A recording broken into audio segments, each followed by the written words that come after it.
What's going on, everybody? Welcome to the EPIQ Trading Floor, and in today's video we're going to be going over the trend signal channel specifically. Now the focus is going to be the crypto one, but if you'll notice on the Forex channel and stocks channel, there are also trend signals channels that are specific to those markets. They're going to function the same way. So as you scroll down through the trend signals, you're going to notice two different types of signals, bullish and bearish, and three different types of time frames, 1 hour, 4 hour, and daily. Now, what these are going to tell you is what direction price action is more than likely going to be moving, whether it's going to be a bullish or the trend is moving up, or bearish, the trend is moving down. Now, the time frame is going to give you, one, the idea of how long it can take to set up, and two, how long that trend can last. So naturally, the 1 hour trend might build faster, but it's also going to end faster.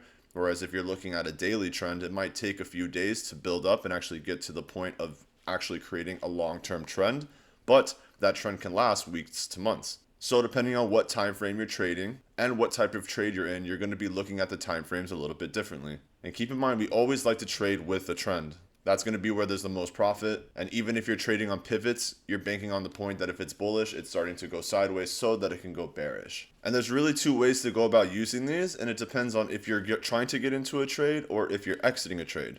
So if you're trying to get into a trade or you just got into a trade, you'll either get a confirmation, let's say on a buy, that there's a bullish signal coming in of, let's say, total market cap. So this would tell me that the market has high potential of moving up, and that would confirm that the long that I got into has really high potential and probability of continuing up. Or if I'm looking for trades and I start to see more of these bullish signals pop up, I could find some projects or some plays that haven't necessarily started to move up yet, but show a lot of volume, let's say bullish volume, for example. Now, the other side of this is that if I'm already in a trade, let's say I'm in a long and I start to see some bearish signals pop up, that could be one of the first signs that I might look to take profit, move my stop loss up, use a trailing stop loss, whatever it may be to mitigate risk. And vice versa, if I'm in a short position and I start to see some of these bullish signals pop up, I might consider closing that, adding a stop loss, whatever it may be, in case price and trend wants to turn in the other direction. So hopefully this gives you a good idea on how to use these. If you do have any questions, please reach out to me through DM on the EPIQ Trading Floor. I'd be more than happy to answer those questions for you. If you found anything useful in this video, just make sure to put a like on it.